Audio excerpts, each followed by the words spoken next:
Good morning everybody and welcome to today's preserving project. Today I am going to be preserving these beautiful little cherry tomatoes here. I have cherry tomatoes and I have baby Roma tomatoes and I have some little yellow ones that are called honeybee tomatoes. Now these guys are going to be going into some jars and I'm going to be preserving them in halves and wholes, and it is a really quick and easy way to get the excess small cherry tomatoes that you've got coming out of the garden into a jar and ready for using on whatever you want to use. Now the plan on using these guys is to add them to things like pizza, into soups and stews and anything that I want a whole tomato in. These are just going to be so beautiful and they are so easy to do. So you can see these are the Roma, baby Romas, cherry tomatoes, and the yellow ones there, those are the honeybees. So let's get in and get this done. We are starting off with the little yellow honeybees today, and we are going to be putting these into some little jars.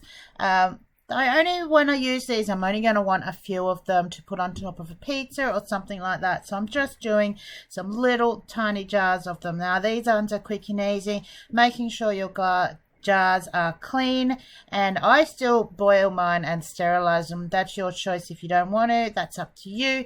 So it's just a matter of stacking them into the jar and making sure that you get as many in there as you can, pushing them down, and then all I'm going to be doing is filling them up with some water. Now I've used bottled water here today because our water gets a lot of chlorine and other stuff in it, and I don't want that in my food. So that is all that's going in here, is some water, plain old tap water at room temperature.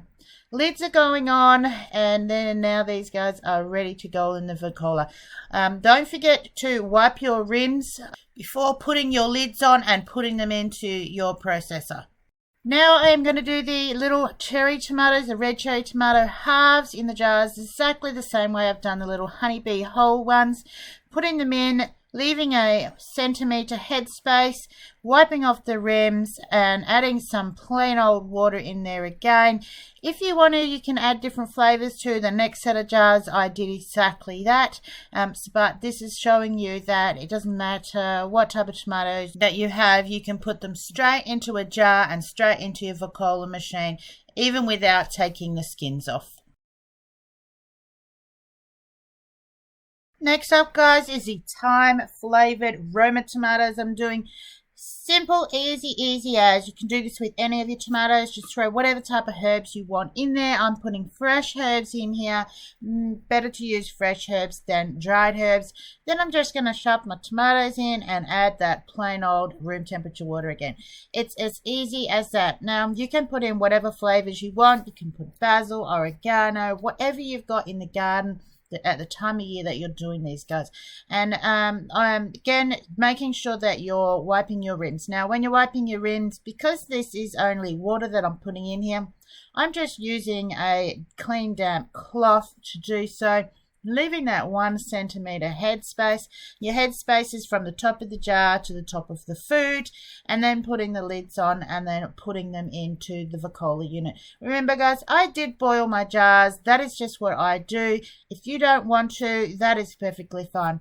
You don't need to. A lot of people say the unit will do all the sterilizing for you, but for myself, I like to clean and make sure that all that store dirt and grime and fingers from other people are off my jars before I process them.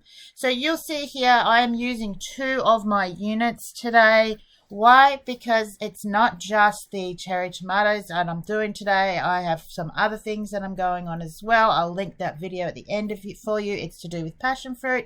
Now what I've done here, you can see I have got the labels on. It has got my start and my finish times. Why? Because both these units run at different lengths of times. The big royal system runs for 90 minutes because it has more water in it. The little simple natural Vicola unit, it has less water in it, so it runs for 60 minutes. Guys, make sure you know that for what length of time that your units are supposed to run for, especially if you have the older units. So I really hope you guys have enjoyed this one today. It's quick, easy and simple. Don't forget to check out the videos here, and the subscribe button will be there, and the links for the other 2 channels are down in the description. Till next time guys, happy tomatoes.